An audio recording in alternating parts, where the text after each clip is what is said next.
All right, as you seen in the last video, time to take the old girlie here to the track. Already got her all mounted up, ready to rock. Already put it up in the air, went over everything, made sure it was good. Had to retighten the steering box up some because worm gear was a little bit loose on it. Not a big deal. So, let's see what happens.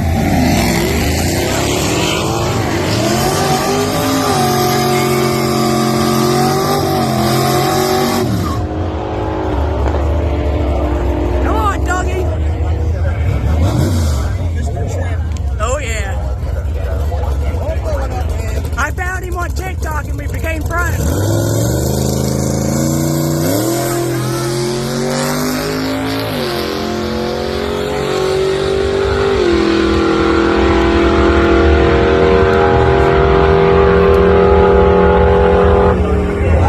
Hell yeah.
Ah, fuck me.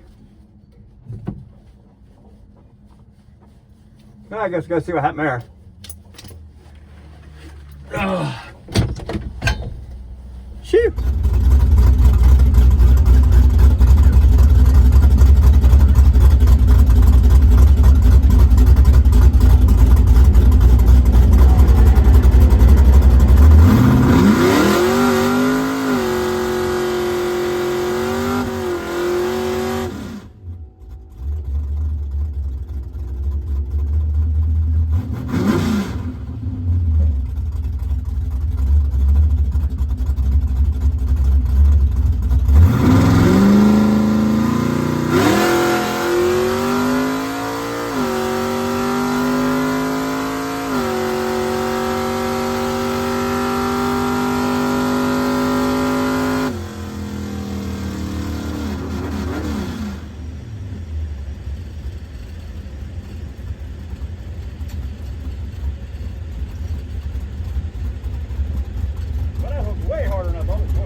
clip-on lift, so. As you can see in the video, she didn't play well at all. But best pass was at 1090, whatever it was, 1091, I think, at 118. So I lost 11 mile an hour and a half second.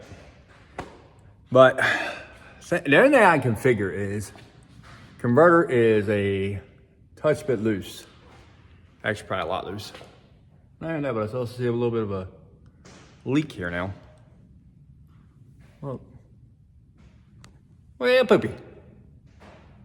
So, I think what I'm gonna do, talk to the converter guy here. He said he's gonna call me, so I'm waiting on a call back. Hopefully he can tighten it up some. So while he has that converter, because I don't know how long it's gonna take him to go through it and tighten it up, I may end up sticking the other converter that I originally had in it, back in it. That was too tight, but we knew the car would run mid-10s. With that converter, it was just a pig out of hole. Now it screams out of hole. We got a 140, 160, when before the best was like a 154 or something. So, definitely helped it out of the hole, killed it up top. All the way down the track, it just feels like trans is slipping all the way down the track. So, I mean, it's definitely blowing through the converter. So, I kind of figured it wasn't going to be right the first time just because of the weight of the car and everything else. It's got to be hard. It's got to be a pain to get everything right in this thing. I talked to Matt Water Racecraft. He hit me up too. And he said, and I got the same thing he did. I went on that Wallace site, whatever it is, for a calculator. 17% slippage, that's a pretty good bit. The old one only had 5% slippage when I checked it out. So that's probably my big difference right there is that. Is anything different in the car? I mean, I freshened the motor up, but it ain't gonna hurt none. And the motor sounds beautiful. Good oil pressure, good everything. Sounds nice and crisp, and so I just don't pull going down the track, man. It feels like a slug going down the track. Once you get out of the hole there, after that, it just is like, gotta go, I'm just laying down and done.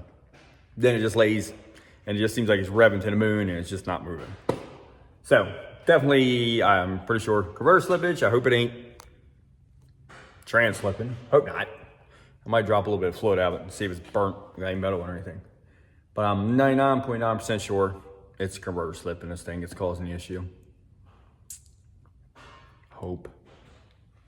If not, because I have to go back to the trans, or I might just buy a new trans.